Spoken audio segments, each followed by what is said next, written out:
The David Pakman Show at davidpakman.com. Welcome to the David Pakman Show bonus show. I am Farron Cousins. I'm in for David Pakman today and tomorrow. This past weekend, a huge movie opened up in theaters, Black Panther, the latest Marvel Cinematic Universe entry. And almost immediately after this movie was released, stories started popping up on Twitter. Apparently what was happening was white people were going to these theaters to watch Black Panther, just get their latest Marvel fix, and they were being assaulted by black moviegoers. They said that these black people in the movie theaters were saying, "Go away, whitey, you don't belong here." And some of them were physically assaulted while attending these Black Panther screenings. Or at least that's what they say. But as it turns out, all of these reports of white people being accosted at these screenings of Black Panther have been false. So far, there have not been reports of white people being told to leave the theater, whitey, or being assaulted by black moviegoers while attempting to watch Black Panther. There were a lot of tweets going around, and each tweet, basically was accompanied by a picture of somebody, bruised and bloody, saying, "This was my brother. He just went to go see Black Panther, and they told him to leave because he wasn't welcome there because he's white, and so they beat him up." Well, actually, it turns out that picture was of an actor preparing for a role. And another one of the pictures that was going around is somebody saying, this woman was assaulted. Well, she was assaulted, but that was actually Colby Holderness, the ex-wife of former White House staff secretary Rob Porter. She was not assaulted while trying to go see Black Panther. She was assaulted by a former member of the Trump administration. But that's the depths to which these alt-right trolls are sinking right now. They're so upset that we have this movie that shows a black superhero, an empowered black superhero, that they're trying to make up these stories about being assaulted as a way to convince their alt-right followers that white people are under attack, and that this latest Marvel movie is just an extension of that attack. I guess these people never saw other movies that featured black superheroes. And yes, there have been plenty in the past. None to the scale at which we've seen Black Panther. And it's about time. These are the same people who scream about white oppression. Poll after poll recently have shown that, a majority of Trump supporters do believe that white people in the United States are being oppressed. And this Black Panther movie is just the latest example of Hollywood trying to oppress white people in the United States. Something that they already think is happening, even though, I've been white for my entire life. I don't think I've ever seen any kind of oppression whatsoever. And I'm willing to bet that nearly every other white person in this country is gonna go ahead and agree with that. It's ridiculous that these people are trying to cry reverse racism or whatever they want to call it against these moviegoers or whoever their latest slight is against. It's insane. But that's all they have. This is their agenda. This is what they want to do. They want to continue dividing us by race because they feel like that is the only way they can mean something. This is the only way they validate their own self-worth, is based on the color of their skin and their false belief that the color of their skin makes them better than people whose skin color doesn't match theirs. So that is what's been happening with the Black Panther movie. If you see a story on social media saying somebody was accosted at one of these theaters, one of these screenings, accompanied by a picture, do some research and find out who the actor in that picture is or who the domestic violence victim in that picture is.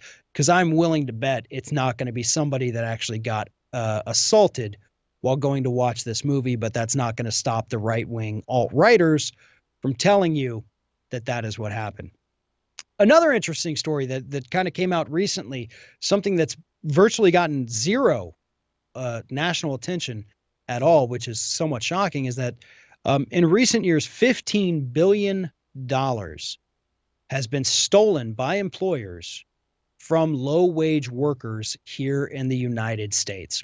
You know, the problem of wage theft isn't necessarily the sexiest story out there.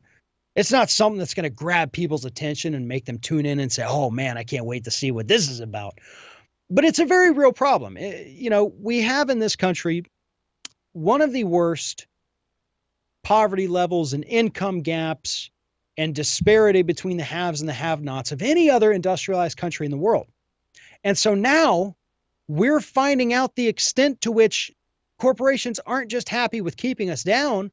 Now they're literally trying to steal money away from us to the tune of $15 billion in recent years. And here's how this scam works, because it's not always they just take money out of your paycheck or take it out of your hand. What they do, and this is a scheme that's been going on for years, these corporations like to misclassify or reclassify low-wage employees without them noticing. They put them as an employee but contractor in some cases, or in some cases, they mislabel them completely as a private contractor who gets paid through the company. By doing things like this, they rob employees of overtime benefits. They rob employees of other benefits like retirement accounts, paid time off, vacation, sick leave, things like that. And the employees oftentimes do not know it. They put in a 50-hour week only to find out that they didn't get paid time and a half for that 10 hours over 40 that they worked. And it's because they were misclassified. That is theft. American workers, productivity has been increasing for years. We're doing more. More is expected of us. We're putting in more, and we're getting back less. And I know that Republicans want to tell us that these tax cuts they had put in place, well, gosh, it's going to make everybody so wealthy. Everybody's going to get so much more money because corporations, at the end of the day, they're going to do the right thing. Well, no, they're not. They never do. And we have the evidence. $15 billion in recent years stolen from low-wage workers. And why do they target low-wage workers?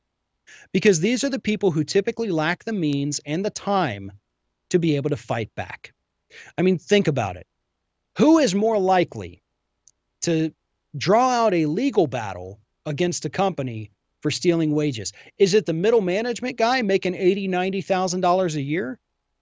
Or is it the minimum wage worker who's terrified that at any moment they could be fired and suddenly they can't feed their kids? The only person with the means in that situation is that mid-level manager making $80,000, $90,000 a year. They can fight it. They have the money to go hire an attorney. They can risk losing their job because they've got a great resume, right? And that's why they target these low-income workers. They don't tell them about it. They don't have access to the records. They can't see what's going on. But more importantly for these corporations, they pay them so little that they have no chance of fighting back. They can't hire a lawyer. They can't afford to take time off work to go to court or go to mediation or arbitration to fight this. So they kind of have to just say, oh, well, that's the way it is, unfortunately. Maybe I can find a better job in the future. Maybe this corporation will develop a conscience. But I seriously doubt that any of those things are going to happen. And finally, let's end the day on kind of a positive note. The 2018 midterms coming up, got a little less than a year. But ever since November of 2017, we've started to see kind of cropping up these liberal think pieces about the need for a leader in the Democratic Party heading into the 2018 midterms. And look, polls are looking good right now for Democrats. They absolutely are. But they're going to tighten as we get closer to the midterms. So here's the positive. While Democrats are clamoring over each other, trying to find a leader, God, we saw how quickly they tried to latch onto Oprah recently. And it's because they're desperate for a leader. But let me tell you, you don't need a leader. And I know that may sound shocking to a lot of progressives and Democrats, but no. What the party needs is a message, a unifying, universal message that resonates with the American voters. We don't have to rally around a single person. And the reason for that is because when your party is based on a person, based on one man or woman, then your party rises or falls with that person. If the party latches onto a Cory Booker or a Kamala Harris, what happens if that person gets embroiled in a scandal that takes down their political career? Uh-oh, there goes the whole party. But if you unite around a message, say, we want to push for universal health care, or we want student loan forgiveness and debt-free college, or no cuts to Social Security and Medicare and Medicaid, things like that, that's something that people can latch onto. And according to polls, that's something that a majority of American citizens want. And so I'm tired of seeing these think pieces saying we need a leader. We need a unifying, charismatic person to step in and say, I'm here to save you. No. We need a message. We need talking points. We need policies. We need strategies. That's what the party is missing. And they can do it. There is plenty of time before the election to get that done. And I've never been accused of being an optimistic person. I really haven't. But in this particular instance, I am positive. I'm optimistic. I am hopeful that the Democrats understand the opportunity that lies before them. Losing the 2016 presidential election stung, and it stung bad, especially considering the fact that, Hillary Clinton won the popular vote. We've seen too much of that in recent elections. But the party was given a phenomenal opportunity to rebuild itself and rebrand itself. And we already know the way. We saw what energized young voters and voters in general in the 2016 primaries and general election. They want debt-free college. They want guaranteed Social Security. They want universal health care, or at least a public option to buy into, a Medicare for all, whatever it is. They want to be covered. Those are unifying messages that resonate with voters across the party lines.